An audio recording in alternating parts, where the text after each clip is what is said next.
Hello friends, मैं आदित्य जैन। तो कैसा गया paper? CA inter FM and SM paper number 6A and 6B। मेरा मानना है कि सबसे बेहतर गया होगा out of all the papers.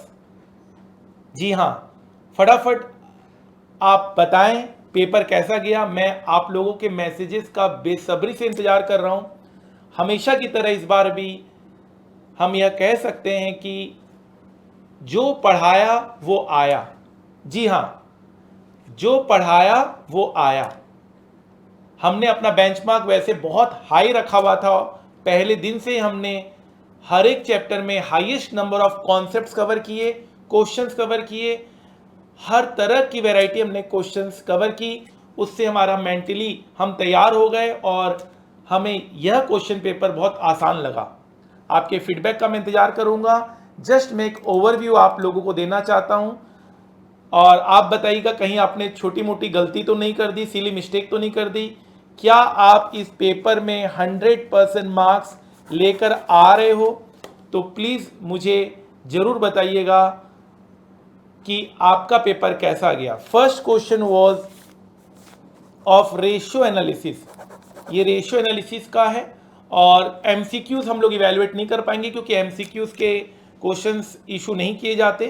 Ratio analysis का सिंपल क्वेश्चन है, interest coverage ratio fine. Interest coverage ratio क्या होता है?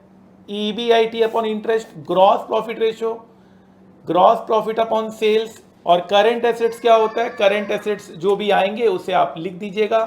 तो बहुत ही सिंपल क्वेश्चन पूछा गया है। बहुत सारे आपको यहाँ पर डाटा यूज कर कर आपको ये तीनों निकालना है। मेरे ख्याल से इस क्वेश्चन को सभी बच्चों ने सही किया होगा।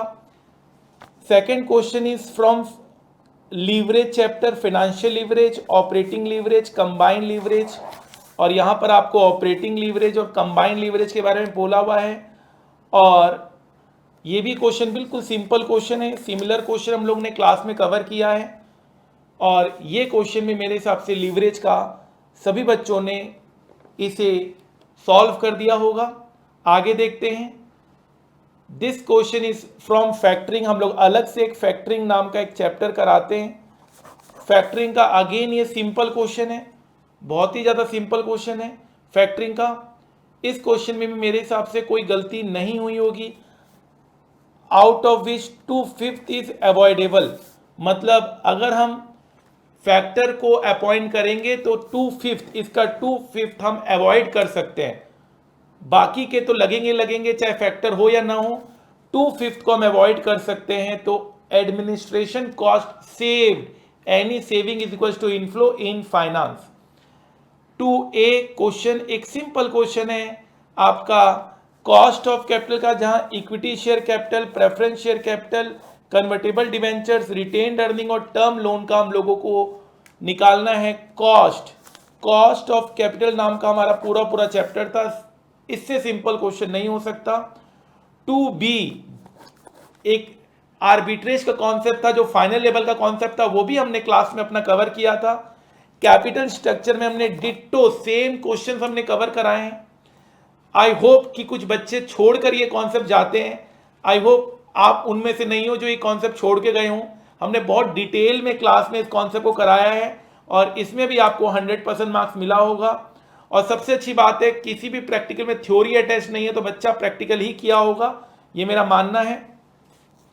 ये कैपिटल बजटिंग का सवाल है, कोई भी डिफिकल्ट एडजस्टमेंट्स नहीं है, सिंपल एडजस्टमेंट्स हैं।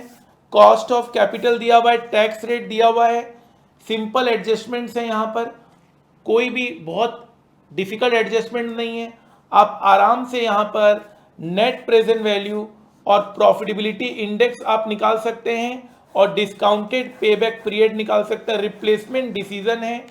तो आई होप इसमें कोई गलती नहीं किया होगा। हम जब इसका सॉल्यूशन आउट करेंगे तो आप मैच कर सकते हैं, जो कि जस्ट एग्जाम खत्म हुआ और मैं आपको यहाँ पे रिव्यू करवा रहा हूँ। आई होप कुछ बच्चे हो सकते इसको गलत किए हों, बट आपने अपने कॉन्सेप्ट से अगर आप चले होंगे तो आपका गलती नहीं हुआ होगा। Again dividend discount model, growth model, growth model से आपको इंट्रिंसिक वैल्यू P0 निकालना है और हमने वेरिएबल ग्रोथ रेट मॉडल के क्वेश्चंस क्लास में कराए हैं। डिविडेंड चैप्टर का ये क्वेश्चन है, ये क्वेश्चन भी आपसे आराम से हो गया होगा। 6th क्वेश्चन पूरा थ्योरी बेस्ड है, तो मेरे को ऐसा लग रहा है कि कुछ बच्चों ने 5th छोड़ दिया होगा और 6th किया होगा। अगर आप उनमें से हैं तो जरा बताइएगा, और अगर आपने 5th किया है और अगर आपका सही है तो मेरे ख्याल से 100% फिर आपको 100% मार्क्स सिक्योर आप कर रहे हैं। तो यहाँ पर थोड़ा सा अच्छा सवाल पूछा गया, ट्रू एंड फॉल्स का सवाल पूछा गया विथ रीजंस। एक छोटा रीजन भी आपको देना है। मैक्सिमाइजिंग मार्केट प्राइस पर share as a financial objective which maximises the wealth of shareholder. बिल्कुल सही है, एकदम ट्रू है, ये एकदम सही स्टेटमेंट है। हमारा ऑब्जेक्टिव वेल्थ मैक्सिमाइजेशन होता है। अगर हम मार्केट प्राइस को बढ़ा सकते हैं तो ये एक तरह का फाइनेंशियल ऑब्जेक्टिव है। Combination of lower risk and higher return is known as risk return trade off, and at this level of risk return profit is maximum. Combination of lower risk and higher return, अगर हम risk कम कर सकें और return ज़्यादा कर सकें, इसे हम रिस्क रिटर्न ट्रेड ऑफ कहते हैं। और at this level of risk return profit is maximum. Yes, as per my opinion this statement is also true. Fine. Financial distress is a position when accounting profit of a firm are sufficient to meet its long-term obligation। बिल्कुल false है। Financial distress मतलब company काफ़ी मुसीबत में है। Angel investor is one who provides fund for startup in exchange for an ownership। Very true। Angel investors हम लोग final level पर भी कवर करते हैं। Angel investors वो होते हैं जो स्टार्टअप को फंड देते हैं। उसके बाद आपको 4 forms of bank credit, 4 forms of bank credit बोला है। मैंने आपको 2 चैप्टर दिया है, थ्योरी का सिर्फ ज्यादा नहीं दिया, और दोनों से ही आया है यहाँ पर क्वेश्चन। तो यहाँ पर आपको 4 फॉर्म्स ऑफ बैंक क्रेडिट पूछा है। 4 फॉर्म्स ऑफ बैंक क्रेडिट क्या होगा? Short term loan, overdraft, clean overdraft, cash credit, advances against goods, bills purchased and discounted. ये इसमें आपको कोई 4 पॉइंट्स लिखना था। Discuss the relevance of payback reciprocal. Payback reciprocal का हमने आपको अलग से कॉन्सेप्ट कराया। मुझे बहुत खुशी हो रही है कि जो छिपे छिपे कॉन्सेप्ट थे उसमें से भी क्वेश्चन पूछे गए हैं।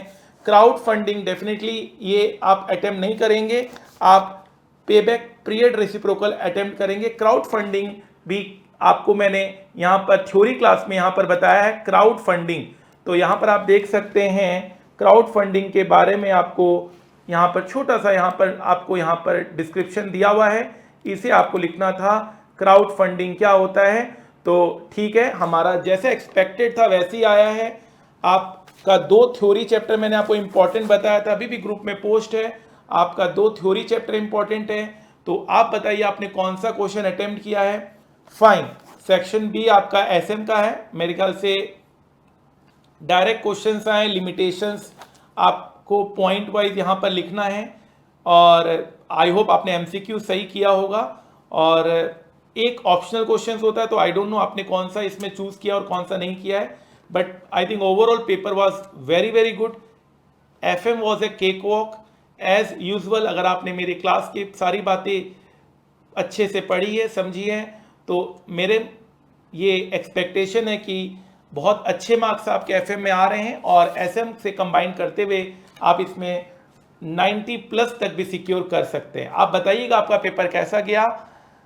I am very much excited. एक बहुत रिलीफ वाला फीलिंग हो रहा है। अब नेक्स्ट अटेम्प्ट के लिए और ज़्यादा मेहनत करना है, और ज़्यादा बच्चों को मोटिवेट करना है कि आप लोगों को इधर उधर कुछ देखने की जरूरत नहीं है।